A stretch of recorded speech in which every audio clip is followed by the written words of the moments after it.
तो मूवी की शुरुआत होती है एक ऐसे आदमी को दिखाते हुए जिनका नाम है कैप्टन मैवरिक। ये एक एक्सपीरियंस पायलट हैं और इस फील्ड में ये 30 साल का अरसा गुजार चुके हैं। एयरफोर्स में सारे लोग इनको जानते हैं और इनकी तारीफ करते हैं, और ऐसा इसलिए है क्योंकि आज तक इनको जो भी मिशन असाइन हुआ है वो इन्होंने बड़ी बहादुरी से पूरा किया है। अब यहाँ पर हमें ये दिखाया जाता है कि मैवरिक को टॉप गन की तरफ भेजा जाता है ताकि वो एक बहुत बड़ा मिशन कंप्लीट कर सके। सबको इनसे बहुत उम्मीदें होती हैं। अब जैसे ही मैवरिक वहाँ पर पहुंचकर टॉप गन में एंटर होते हैं, वो देखते हैं कि वहाँ पर कुछ भी नहीं बदला। उनके पिक्चर्स वैसे ही वहाँ पर लगी हुई हैं और लोग आज भी उन्हें उसी तरह से जानते हैं। अब जो उनका यहाँ पर कोलीग हुआ करता था वो भी अब एक सुपीरियर पायलट है, तो ये देखकर खुश होते हैं। अब मैवरिक को अभी यहाँ पे खुद भी कुछ नहीं पता था कि ये टॉप मिशन क्या होने वाला है, तो अब वो यहाँ पर टॉप गन के इंचार्ज के पास जाते हैं ये पूछने के लिए कि मिशन कैसा है और मुझे इसमें क्या क्या कुछ करना होगा। तो अब इंचार्ज इन्हें आगे से ये डिटेल में बता देते हैं कि दुश्मन कितनी मैली आंख रखे हुए है और उनकी बेस कुछ ऐसे पहाड़ों में है जहाँ वो छुप कर रह रहे हैं और कोई उन तक नहीं पहुँच सकता सिवाय आर्मी के या कैप्टन मैवरिक के,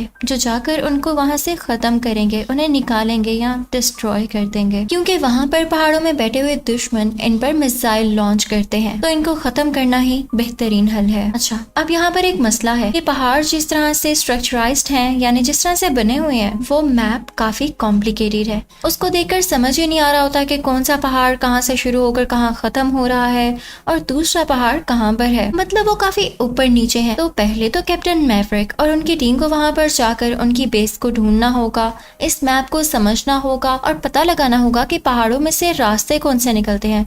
उसके बाद वो उनकी बेस पर हमला कर सकेंगे। तो ये मिशन और ये काम काफी मुश्किल होने वाला था, तभी तो कैप्टन मैवरिक को चुना गया था। अब ताकि मैवरिक यहाँ पर कंफ्यूज ना हो तो उन्हें ये भी बताया जाता है कि टॉप गन में पहले और कितने पायलट्स आ चुके हैं। अब उनके इन्फॉर्मेशन के बारे में भी इस कैप्टन मैवरिक को बताया जाता है। अब यहाँ पर जब सारी टीम को दिखाया जा रहा होता है तो कैप्टन मैवरिक एक लड़के को पहचान लेता है। वो लड़का होता है मैवरिक के दोस्त का बेटा। मैवरिक के दोस्त की जान चली गई थी क्योंकि वो एक प्लेन को उड़ाते हुए अपने मुल्क की खातिर मारे गए थे। उसके बाद एक रूम में यानी कॉन्फ्रेंस रूम में सारे के सारे पायलट्स को बुलाया जाता है और वहाँ पर कैप्टन मैवरिक को भी बुलाया जाता है क्योंकि वो वहाँ पर नए होते हैं, तो वो सारे पायलट्स को इनका इंट्रोडक्शन देते हैं और उनसे ये भी कहते हैं कि मिलिए इनसे, ये आपके कमांडिंग ऑफिसर हैं, यानी आज से ये आपको जो भी कमांड करेंगे या आपसे कहेंगे आपको उसे पूरा करना होगा। अब यहाँ पर कैप्टन मैवरिक माइक के सामने आकर उन सब पायलट से जो अब उनके स्टूडेंट्स होने वाले हैं, उनसे ट्रेनिंग लेने वाले हैं, उन्हें बताने लगते हैं कि अब हमें काम किस तरह से करना है। लेकिन तभी कैप्टन मैवरिक की नजर पड़ती है उस बुक के ऊपर जो सारे कैप्टन्स ने और पायलट्स ने पकड़ी हुई है। उसमें सारे रूल्स थे, ट्रेनिंग थे कि किस तरह से काम करना है। लेकिन ये देखकर कैप्टन मैवरिक को गुस्सा आ जाता है और वो उनसे कहते हैं कि इस बुक को फेंक दो, और खुद भी वो उस बुक को फेंकते हुए कहते हैं कि आज से जो मैं कहूँगा वही होगा, मैं इन बुक्स को फॉलो नहीं करता। असल चीज वही होती है जो आपका एक्सपीरियंस है और जो आप सीखते हैं। आखिर कब तक आप किताबों का सहारा लेंगे। अब वो टाइम आ जाता है कि सारे मिलके उस फील्ड की तरफ जाएं जहाँ पर इनकी ट्रेनिंग होने वाली है। अब वहाँ पर जाते हुए कैप्टन मैवरिक देखते हैं कि उनके दोस्त का वही बेटा उनके पास से गुजर रहा है, तो उसे रोककर उसे बात करने की कोशिश करते हैं, लेकिन वो आगे से कैप्टन मैवरिक से काफी रूड होकर बात करता है और कहता है कि आप ही मेरे फादर की डेथ के रिस्पॉन्सिबल हैं, मुझे आपसे कोई बात नहीं करनी, आइंदा मुझे डायरेक्टली मत बुलाइएगा। अब कैप्टन मैवरिक यहाँ पर कुछ भी नहीं कह पाते क्योंकि वो लड़का यही समझ रहा होता है कि ये दोनों साथ थे तो मेरे बाप की मौत की जिम्मेदारी भी कैप्टन मैवरिक की ही होगी। अब वहाँ पर मौजूद सारे पायलट्स ये बात नोट कर लेते हैं कि कैप्टन मैवरिक ने जब उस लड़के को बुलाया था तो वो आगे से उनको इग्नोर कर रहा था, तो ऐसी भी क्या बात हो सकती है क्योंकि उनमें से कोई भी नहीं जानता था कि अंदर से इंटरलिंक्ड है, यानी वो लड़का कैप्टन मैवरिक के दोस्त का बेटा है। अब ये सारे पायलट्स अपने अपने प्लेन्स में उस जगह पर इकट्ठे हो जाते हैं जहां पर इनकी ट्रेनिंग होनी है और इस ट्रेनिंग को कहा जाता है dog fight. Now let me explain what dog fight is. ये एक ऐसी ट्रेनिंग है जहां पर सारे पायलट्स एक दूसरे के सामने आकर एक दूसरे के प्लेन को नकली का क्रैश करने की कोशिश करते हैं, यानी सिर्फ प्रिटेंड करते हैं कि हमने ये प्लेन क्रैश कर दिया है, लेकिन वहां पर सिर्फ उसका निशाना लिया जाता है कि इनका निशाना किस हद हद तक ठीक है, किस हद तक ये एक प्लेन को ओवरटेक कर सकते हैं, क्योंकि प्लेन के लॉन्च सिस्टम में अभी कोई मिसाइल या कोई ऐसी गोली इंस्टॉल नहीं की गई होती जिससे अगले का प्लेन क्रैश हो। तो ये इजीली यानी बेफिक्र होके एक दूसरे के साथ ये फाइट कर सकते हैं और ये इनकी अपनी ट्रेनिंग के लिए और एमिंग प्रैक्टिस के लिए होता है। अब यहाँ पर कैप्टन मैवरिक यानी इनके कमांडिंग ऑफिसर और बाकी सारे पायलट्स में ये डिसाइड होता है कि इनमें एक ऐसी फाइट होगी जहाँ पर सारे के सारे पायलट्स एक तरफ और कैप्टन मैवरिक अकेले एक तरफ। अब सारे पायलट्स मिलके कैप्टन मैवरिक पर अटैक करने की कोशिश करेंगे। अगर कैप्टन मैवरिक जीत गए तो बहुत अच्छी बात है, पर उसके बदले में उन बाकी सारे पायलट्स को 200 ईच पुशअप लगानी पड़ेगी, यानी हर बंदे को 200 बार पुशअप्स लगानी होंगी। और अगर बाकी पायलट्स जीत गए तो कमांडर को यानी कैप्टन मैवरिक को वो करना होगा जो सारे पायलट्स डिसाइड करेंगे। तो अब ये फाइट काफी ज्यादा एक्साइटिंग होने वाली थी। अब वो टाइम आ जाता है जब इनके दरमियान ये फाइट शुरू होती है। कैप्टन मैवरिक अपने प्लेन को घुमाते हुए बाकी सारे पायलट्स के प्लेन के सामने लेकर आते हैं और एक एक करके सब पर फेक अटैक करते हुए उनका प्लेन फेक क्रैश कर देते हैं। और उनकी तरफ से यानी किसी भी पायलट की तरफ से कैप्टन मैवरिक का प्लेन क्रैश ही नहीं हो पाता।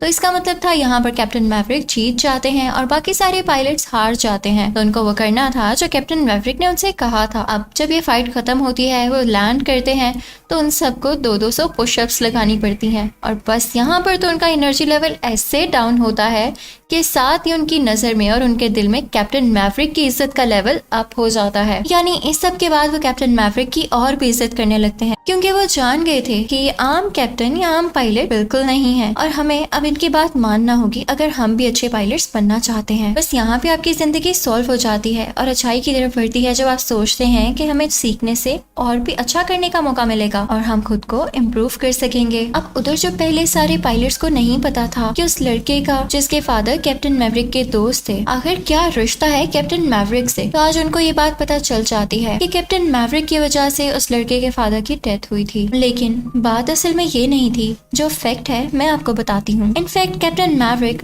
उस प्लेन में को पायलट थे अपने दोस्त के। जब वो प्लेन क्रैश हुआ, कैप्टन मैवरिक की तो जान बच गई, लेकिन उनके उस दोस्त की जान चली गई थी। इसीलिए उस दोस्त का बेटा ये समझने लग गया कि इन्होंने यानी कैप्टन मैवरिक ने अपनी जान तो बचा ली, लेकिन मेरे बाप ने अपनी जान कुर्बान कर दी और इन्होंने मेरे बाबा को बचाने की कोशिश भी नहीं की। पर अब इस बात को साइड पर रखते हैं। कैप्टन मैवरिक ये बाकी पायलट से कहते हैं क्योंकि अब वो वक्त आ चुका है कि वो लोग उस जगह जाएं, उन माउंटेन्स में जाएं जहाँ पर दुश्मन छुपा हुआ है। अब उनको समझाने लगते हैं कि कैसे वहाँ पर जाना है, रास्ते कैसे ढूंढने हैं और अटैक कैसे करना है। पर अभी वहाँ जाने के लिए इनकी ट्रेनिंग अभी इतनी स्ट्रांग नहीं है, तो इन्हें कुछ दिन और ट्रेनिंग करना होगी। तो इसके लिए ये लोग दोबारा से उस फील्ड में जाते हैं और उसी तरह से डॉग फाइटिंग करने लग जाते हैं। और फिर इनकी कॉन्स्टेंटली क्लासेस होती रहती हैं जिसमें कैप्टन मैवरिक इनको नए नए तरीकों से ट्रेन करते रहते हैं। अब एक दिन क्लास में बैठे हुए काफी बुरी चीज होती है, क्योंकि अब बाकी सारे पायलट्स को यानी क्लासमेट्स को पता चल चुका था कि वो लड़का यानी कैप्टन मैवरिक के दोस्त का बेटा क्या सोचता है और क्या कहता है। तो वो सारे उसको तंग करने लग जाते हैं कि हाँ तुम्हारे बाप की तो डेथ कैप्टन मैवरिक की वजह से हुई है,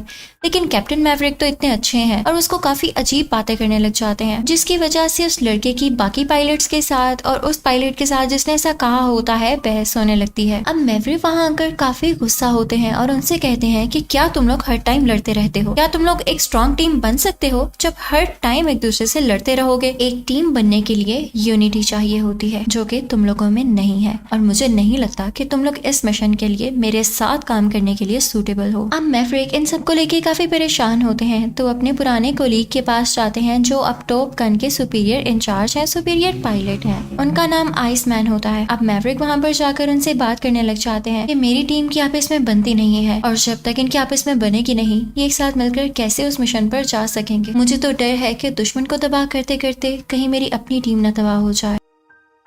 अब यहाँ पर आइसमैन बीमार होने के बावजूद उससे कहते हैं कि नहीं, तुम उनको अपने साथ लेकर चलो, तुम में टीम को लीड करने की एबिलिटीज हैं, तो तुम उनमें टीम वर्क क्रिएट करो। अब यहाँ पर वो एक दूसरे से गले मिलते हैं और कैप्टन मैवरिक वहाँ से आ जाते हैं। अब वहाँ पर आकर वो सोचते हैं कि क्यों ना कोई ऐसी एक्टिविटी रखी जाए जिसकी वजह से मेरी टीम में अपना टीम वर्क शामिल हो जाए, यानी वो एक दूसरे का साथ देने लगे, एक दूसरे का ख्याल करने लगे। अब आते ही वो एक वॉलीबॉल मैच रखते हैं, जिसकी वजह से सारे के सारे पायलट्स आपस में खेलते हैं और उन्हें फील ही नहीं होता कि कोई प्रोफेशनल ट्रेनिंग है, बल्कि वो इसको एंजॉय कर रहे होते हैं। और इस मैच का फायदा ये होता है कि उनकी बॉन्डिंग काफी अच्छी हो जाती है। फिर हम देखते हैं कि कुछ दिन बाद खबर आती है कि आइसमैन की यानी कैप्टन मैवरिक के साथी की डेथ हो चुकी है। कैप्टन मैवरिक बहुत ज्यादा इमोशनल हो जाते हैं और उनके फ्यूनरल में सैल्यूट करते हैं, यानी जो उनके फ्यूनरल के सारे रिचुअल्स होते हैं वो खुद परफॉर्म करते हैं। और ऐसा करते हुए उनकी आंखों में आंसू थे, क्योंकि उन्हें अपने दोस्त के जाने का बहुत गम था। अब इसके बाद सारे के सारे पायलट्स और कैप्टन मैवरिक के स्टूडेंट एक जगह जमा होते हैं और इनकी फाइनल ट्रेनिंग होती है। यानी कैप्टन मैवरिक इन्हें समझाने लगते हैं कि अब हम मिशन पर जाने लगे हैं, हम में टीम वर्क होना चाहिए और हमें ये मिशन जीत कर ही वापस आना है। अब वो सारे एक एक करके उस जगह पर जाते हैं। उनको लीड कर रहे होते हैं कैप्टन मैवरिक और बाकी सारे पायलट्स उनके पीछे आ रहे होते हैं। और फाइनली उन पहाड़ों तक पहुंच जाते हैं जहां पर दुश्मनों की बेस है। अब उन पहाड़ों पर काफी बर्फ होती है, उन्हें उनकी बेस ढूंढने में मुश्किल तो हो रही होती है, लेकिन वो साथ अपने मिसाइल्स और काफी चीजें ऐसी लेकर गए होते हैं जिनसे वो अपना डिफेंस कर सकें और उस बेस को निकाल सकें कि वो कहाँ पर है। अब वहां पर मिसाइल लॉन्च करने लग जाते हैं, लेकिन तभी दुश्मन की तरफ से हमला होता है और वो कैप्टन मैवरिक के प्लेन पर आकर लगता है। ये प्लेन क्रैश दुश्मनों के एयरक्राफ्ट में से निकलने वाले मिसाइल से हुआ था। लकीली कैप्टन मैवरिक उसमें से निकलकर दूर जाकर गिरते हैं, जिसकी वजह से उनकी जान फिर से बच जाती है। अब जैसे उनकी आंखें खुलती हैं तो उनके सामने दुश्मनों का एक पूरा हेलीकॉप्टर होता है जिसमें उनमें से दुश्मन आते हैं। अब जैसे ही वो कैप्टन मैवरिक के ऊपर गोली चलाने वाले होते हैं, तभी वहां पर एक बहुत अच्छी चीज हो जाती है जो हम एक्सपेक्ट भी नहीं कर सकते थे। कैप्टन मैवरिक के दोस्त का वो बेटा जो हमेशा से कैप्टन मैवरिक से नफरत करता आया है, वो यहाँ पर अपने प्लेन में आता है और दुश्मनों को फायर करते हुए तबाह कर देता है और साथ ही साथ उस एयरक्राफ्ट को भी तबाह कर देते हैं। उसमें से काफी ऊंची ऊंची आग निकलने लग जाती है। अब इसके बाद कैप्टन मैवरिक के दोस्त का वही बेटा यानी यही पायलट जिसने कैप्टन मैवरिक की यहाँ पे अब जान बचाई है, ये अपना प्लेन थोड़ा ऊपर लेकर जाते हैं ताकि दुश्मन पर दोबारा से हमला कर सके। अब तभी दुश्मन का प्लेन आकर उसी लड़के के प्लेन को क्रैश करने वाला होता है, पर उससे पहले ही वो पायलट पैराशूट को यूज करते हुए अपने प्लेन से बाहर आ जाता है। कैप्टन मैवरिक फौरन से भागकर जाते हैं और उस पायलट को देखते हैं कि क्या वो ठीक है, और लकीली वो यहाँ पर ठीक होता है। अब उससे कहते हैं कि आओ साथ मिलकर चलते हैं। अब यहाँ दोनों की थोड़ी अंडरस्टैंडिंग होने लगी है और टीम वर्क भी आने लगा है। वो दोनों साथ मिलकर जाते हैं अपनी एक एयर बेस में, जहाँ पर से वो एक और प्लेन लेते हैं और अब दोनों उसमें एक साथ बैठ जाते हैं। अब यहाँ पर कैप्टन मैवरिक मेन पायलट है और उनका को पायलट वही पायलट है यानी उनके दोस्त का बेटा। और यहाँ पर हमें उस सीन के भी फ्लैशबैक्स आते हैं जब कैप्टन मैवरिक अपने दोस्त यानी अपने को पायलट के साथ बैठे हुए थे और आज उनके बेटे के साथ बैठे हुए हैं। अब इनकी टीम वर्क का अच्छा करना ये होता है कि ये लोग वहां पर जाकर यानी दुश्मन की बेस के ऊपर जाके मिसाइल्स लॉन्च करते हैं और एक एक करके उनकी सारी की सारी बेसेस, उनके एयरक्राफ्ट और उनको तबाह बर्बाद करने लग जाते हैं। अब जब वहां पे दुश्मन का नामो निशान भी नहीं रहता, ना उनके वेपन्स रहते हैं, ना उनके मिसाइल्स रहते हैं, ना ही एयरक्राफ्ट, यानी उनका वहां से सफाया हो चुका था। तो ये मिशन अब हो चुका था कंप्लीट और इसके लिए वो सारे पायलट्स और कैप्टन मैवरिक बेहद खुश थे। और जब वो वापस आते हैं यानी टॉप गन में एंटर होते हैं तो उनका बहुत वार्म वेलकम किया जाता है। उनकी सारी बहुत तारीफें करते हैं और क्लैप करने लग जाते हैं क्योंकि उन्होंने इतना बड़ा मिशन काफी ईमानदारी के साथ और टीम वर्क के साथ जीत लिया था। सब पायलट्स को हम आपस में गले मिलता हुआ देखकर इस बात का अंदाजा लगा सकते हैं कि कैप्टन मैवरिक ने उन्हें किस तरह से अच्छी तरह ट्रेन किया, उनको बहुत अच्छे तरीके से लीड किया और कैसे उनमें प्यार बढ़ाया। और यही वजह थी, यूनिटी ही थी जिसने उनको जिता दिया। और इसी तरह से सारे पायलट्स की स्माइल के साथ और सारे लोगों की खुशी के साथ ये मूवी यहीं पर एंड हो जाती है। Thanks for watching.